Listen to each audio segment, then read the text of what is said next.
madaling gawin. Tama? And only those matatag, only those talagang nagko-cultivate ng relasyon, yun lang po yung gagawa po ng tuloy-tuloy nitong vision na ito. No? So malalaman ko po yung kaseryosohan po ninyo by asking sino ang nagbasa in advance ng kanila pong libro. Nagtulungan po tayo dahil alam nyo, ang ginagawa po natin, itong book, halimbawa, kagaya nitong second topic natin, Principles of G12. Ilang pages po ito, pinocompress lang po namin. Kaya pinupulot lang yung alam namin na relevant or pinaka-importante sa paggawa natin ng vision. Kaya pag hindi nyo po tutulungan yung mga sarili nyo, kahit na present po kayo dito, pag di nyo po babasahin ito, lost po kayo. So, I would encourage you na since nag-decide na rin lang po kayo to go into the process of training, lubos-lubusin na natin kasi ano lang naman to, 9 weeks, 9 ba? 10 weeks lang. Pagkatapos nun ay matapos na, pero yung makukuha mo po dito, dala-dala muna po yan, lifetime po yan. Kaya huwag tayong yung manghinayang sa time po natin. Advanced reading tayo. Kaya sige nga, honestly, sino nagbasa? Ay, tanggi. So si ate lang, pangalawa. I tried to So 11, so 2 out of 11, no? So ngayon, kung i-share ko po itong pang-una kong characteristic of the vision, mahihirapan po kayong i-catch ito dahil wala kayong advanced reading. Tama, mga kapatid? So nakita natin yung yung importance ng tinutulungan nyo rin po yung sarili ninyo, tinutulungan nyo po kaming mga teachers, para po, kasi ang goal natin dito is clarity. Hindi nyo na po matututunan sa iba yung vision na ito except sa training. In the pulpit, sometimes inaano natin, in the cell group, sometimes pinag-uusapan, pero yung pinaka-overview, yung kabuuan, paano ito gawin, dito po talaga sa training na ito. Amen po, kaya huwag nating lalagpasan. Okay, so I would like to parang hindi mag-work yung yung ating na yun, no? So hindi sila nag-advance reading. Tingnan natin mamaya after kong i-discuss kung pwede pa nating balikan. Okay. Pero shortcutin ko na, pupunta na ako sa conceive, no? Okay, so who among us, sa sarili niya pong pang-unawa, no? Hindi po tayo dito mga yung we portray na yung very intellectual tayo, pero we're in fact, hindi ka talaga nakot ng vision. Ang goal natin dito, maunawaan mo talaga in your own words, paano i-implement tong vision na ito. Amen po, di ba mas maganda yon? Kaysa yung mga high sounding, yung mga words, pinag-uusapan, pero in reality, pag mag-isa mo na lang, hindi mo naman naintindihan, tama? Okay, without looking at your notes, last time, diniscuss po natin yung vision. Okay, so sa pag-uunawa natin ulit yung vision na ating So either way, paano mo to na-catch o naiintindihan last time? Okay, isa-isahin natin sa ating Claude. Si ate, sige ate. Yes, the vision is beyond our sight. The vision is beyond our sight. Okay. You can see that there is something in this guy that will prosper and would light his life, but not the bad things that you can feature in his outlooks. Okay, so yun yung naintindihan ni ate. So sino pa? In your own words, mga kapatid, paano na ipasa yung vision sa inyo? Kuya Romel, ang layo ng tingin ko nga.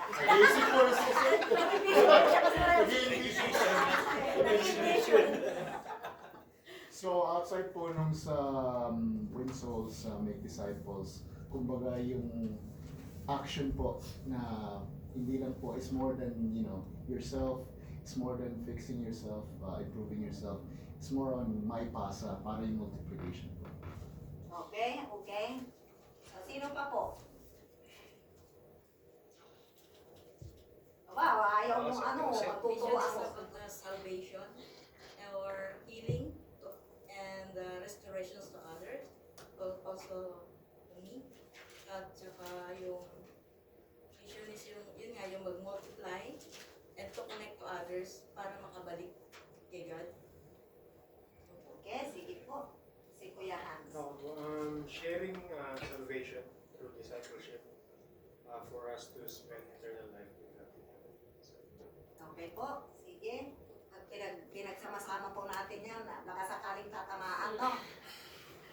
parang umiikot tayo doon sa bush, no? But we're not penetrating talaga yung ano ba tong vision na ito. Okay, sino pa? Yung mga nakangiti dyan. Nakangiti ka kasi pero nakangiti ka. Sige, next ka ha. Ate. Ako. So, Nagkas ka, di ba? so yung na-call ko sa vision is, since first time ko talaga mag-attend ng class na to, so yung mas na-understand ko na yung vision ni God na, kasi like si Ate parang, parang, I just wanna save myself or my family, pero yung vision pala ni God is like for everybody.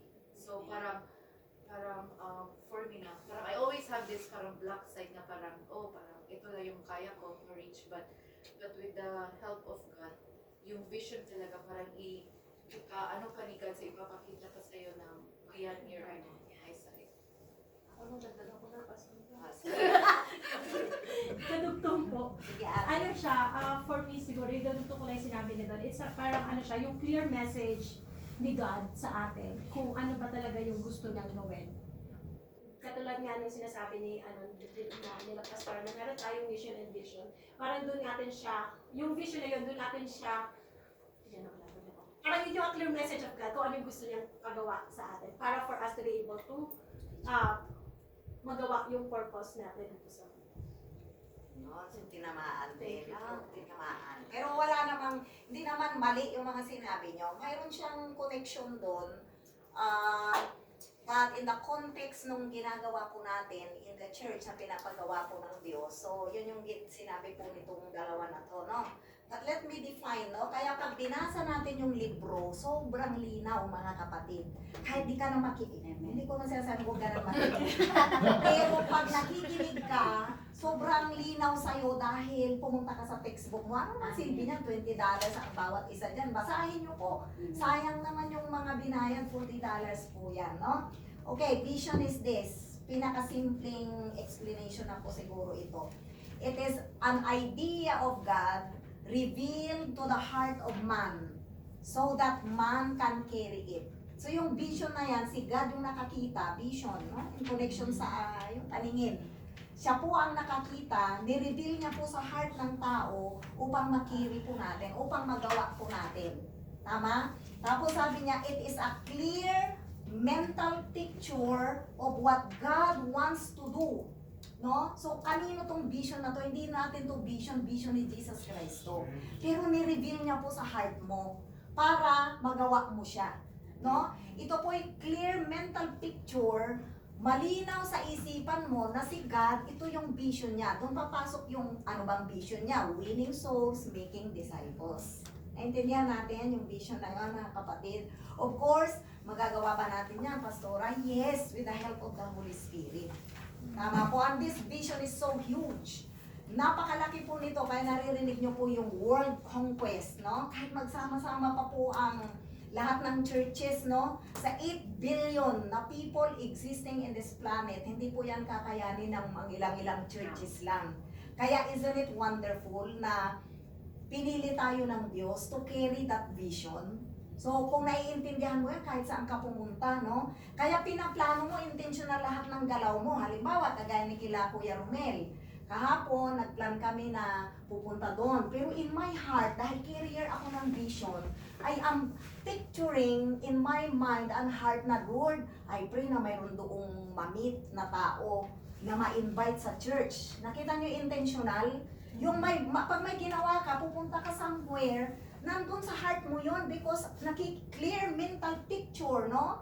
Of the vision of God na nilagay niya sa heart mo. Kaya pag alam mo yan, carrier ka niyan, o di ba mas makabuluhan yung buhay mo? Na kahit na anong ginagawa mo, no?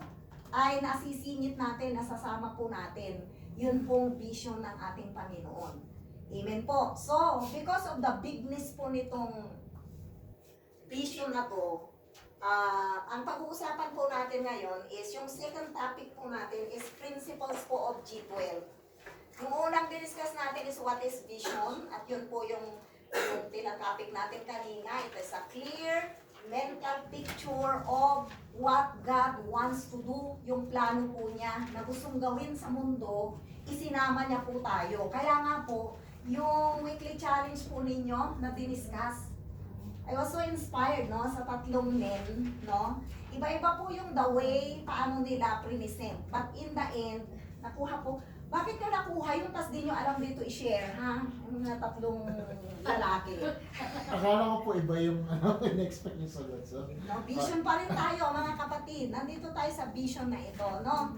Ayun, so, mayroon palang principles of G12, no? At baka tanongin sa, ano ba yung G12? Pag nagbasa kayo ng book, mababasa nyo rin po dyan. Government of 12. Ito pong G12 na ito is only it's only a sistema na ginagamit ng mga maraming churches, no? At may mga prinsipyo na nakapaloob po dyan upang yung vision ng God through that G12, yung G12 na yan, na strategy, yung ginagamit na yan ay ma-fulfill talaga yung great work na pinapagawa ng Diyos sa atin. So, kinunik po siya, ito pong pag-fulfill ng vision na to, kinunik po siya sa isang strategy. No? Sino naniniwala na pag may strategy ka, mas madali? Tama? Pag may sistema, mas madali. Kaysa yung parang nangangapa ka, hindi mo alam saan ka magsisimula. Parang huhuli ka ng manok, 10 manok yung tinututukan mo, no? Hinahabol mo silang lahat. Palagay mo makaka-catch ka ng isa? Kahit isa wala kang makatch. So strategy is so important. No po? So sige, bago ako pumunta dyan, no? So ano yung vision na pinapagawa ng God sa atin? Ha? Yung action na, yung gagawin na. Huwag kayong ma-mislead dun sa definition ng vision, na yung vision na yung nakikita mo sa pangitain. Yun yung definition ng vision na yun eh. Pero pag tinanong ka na anong vision ni Jesus Christ sa mundo, that is the win souls, make disciples siya. No? Pero pag po yung isang vision na yung you visualize, na ano bang visualize? Ini-imagine mo, dinidream mo. You are dreaming that your family will be saved someday. So dahil dinidream mo, may nakikita kang clear mental picture about it. So may gagawin ka.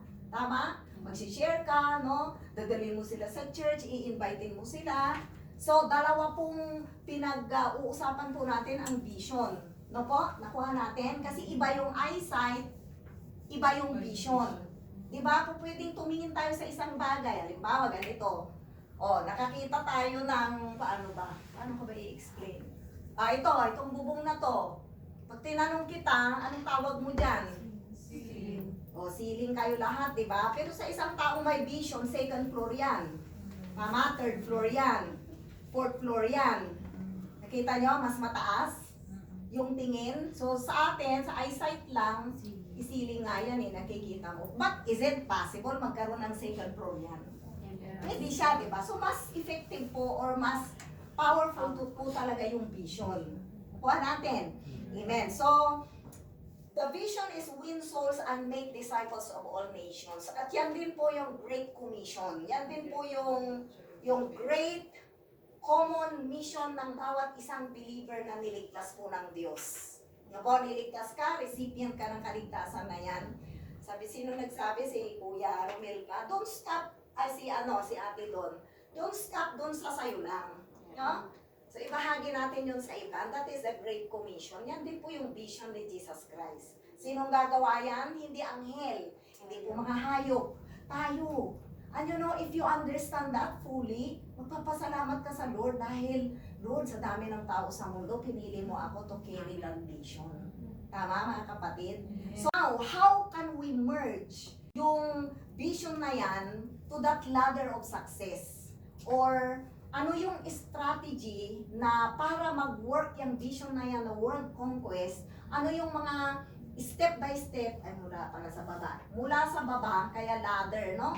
Mula sa baba, ladder 1, 2, 3, 4, pataas siya. And if you are observant at naiintindihan mo na yung ginagawa natin in the church, makikita mo na ginagawa natin ito. Umaandar po ito sa atin, sa ating church.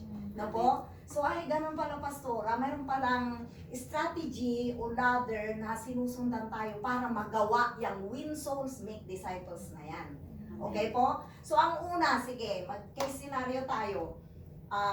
Kanina ang daming dumating. Halimbawa, yung family ni Sister Josephine. So po, bago dumating yung family ni Sister Josephine, anong ladder or anong strategy ang nagamit para sila ay pumunta rito? Prayer of three. Okay? Prayer of three. So, anong mas malaking Invite. word na ginagamit po natin para doon sa prayer of three, nag-invite, Invite. Win. So, win. No? It is in page 32 to 37. Again, mabalik kayo sa book, no? Pag po dito, pag nagdi-discuss tayo, pag nag-advance reading tayo, maiintindihan po natin. Page 32 to 37 po yung ladder of success na yan o kaya yung strategy, how to fulfill that vision. Ano po? So, bago na-invite, bago dumating dito, no? Pinag-pray ni Sister Josephine. Ang tawag doon, winning or win. Isang hagdan. Okay? Isang step. So, bago ka pala maka-win nitong tao na to, di ba? Win souls, make disciples. Ito pala ang dapat mong gawin. Kaya tayo nagkakaroon mga kapatid nung prayer for three, naglilista tayo ng mga pangalan, nag-identify tayo ng mga tao na i-connect. Tama? Ayun. So after po yun, na na-win, no? So nakita nyo yung cycle ginagawa natin. Ano nang ginawa sa mga tao na yun na na-win? Consolidate. Consolidate, no? So win, consolidate, no? Ano yung consolidation na yan? Ano ang ginagamit natin for that consolidation? Ano yung soy meal? Starting up a new life. Ayan, so may booklet tayo, tama? Atin nandyan ka para makatotohanan sa inyo. So itong ginagawa natin dito mga kapatid, it's not only about books or yung nag-i-study. Ini-implement ginagawa po natin doon. Ginagamit natin to sa consolidation. Sa consolidation, ang ginagawa po dito, 10 teaching, ipinapaunawa natin doon sa baby believer, doon sa baby Christian, yung foundational or yung pundasyon niya para siya po ay lumaki at tumatag. Tama? Wala kang irarason, hindi ko alam pastora ang gagawin ko dahil may materials na po. Lahat binigay na po sa atin ng G12 movement. Amen po? Okay, after mo siyang 1, 2, 3 hanggang 10. Ano nang susunod? Ha? Win, Disciple. consolidate. Disciples. Ayun, disciple. Ano ba yung disciple na yan? O yung discipleship na yan, mga kapatid? The download po ng information from leader with the hope of forming new leaders. Opo, Parang one-on-one siya. pwedeng 1-on-1, pwede ring Sa 3-in-1, pwede ring sa cell group nangyayari, no po? Ayusan ng buhay. Sino saan ko narinig yon? Kaya mas malalim ang ginagawa natin dito. Kinukonek natin kayo sa isang leader, dinadala sa isang cell group, kasi ang totoong buhay mga kapatid, buhay Kristiyano is ang daming pagtuturuan at pag po tayo nag-a-assume lang na okay na yan kasi narinig na niya. Pag may discipleship kasi may correction talaga, no? Kasi pag nakikita mo nahuhulog na sa bangin, halimbawa yung kapatid mo, wala ka bang sasabihin? Ikaw na leader, di ba mga kapatid? So, mas intentional yung ginagawa natin dahil talagang magsasalita po tayo, no? Pag may nakikita tayong hindi po akma doon po sa salita ng Diyos na ginagawa ng bawat isa. So in short, ang discipleship po ay ayusan ng buhay. So nakita nyo, unang ladder, winin mo. Pangalawang ladder, yung pundasyon niya ay pinaigting mo, no? Tapos dinisciple mo, ito connection na talaga sa puso. Mahirap pong magsabi sa isang tao na ng isang bagay na hindi ready na i-disciple yung tao na yon. Kasi magre-react yun, mga kapatid. Either i-stop yun dahil hindi niya naiintindihan po yung way kung paano po inaayos yung buhay ng bawat isa. And this is a strategy wherein magpuproduce ka po talaga ng hindi lang ordinaryong miyembro na pumupunta ng Sunday, kundi ang ipoproduce mo talaga is leader of leaders din. Kaya walang sayang sa ginagawa natin. Tama? Kasi magpuproduce ka, magduduplicate ka ng kagaya mo. Okay? So, ano yung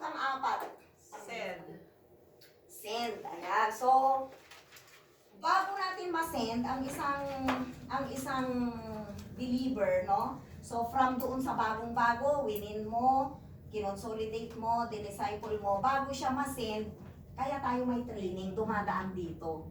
So hindi po tayo yung church na may dumating na bago, ang ganda ng boses niya.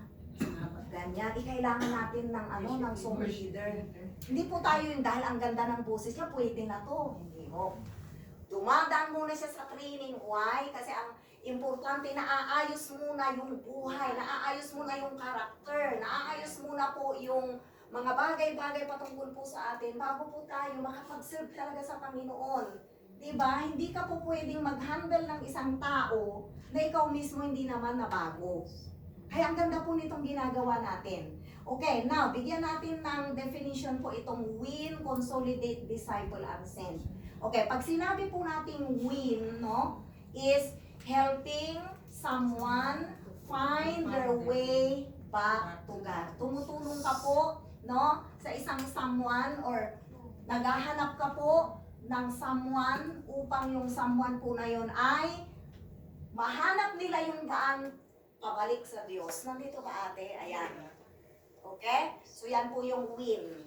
Okay? Yung consolidate po naman, tandaan nyo lang lagi yung simula, laging helping someone. Magkakaiba-iba na lang ng ibig sabihin sa Consolidate, sabi natin, 10 consolidation topic yan, helping someone to start up their new life in Christ. Di ba na-born again sila dito? New believer. Tutulungan mo sila kasi dito parang baby.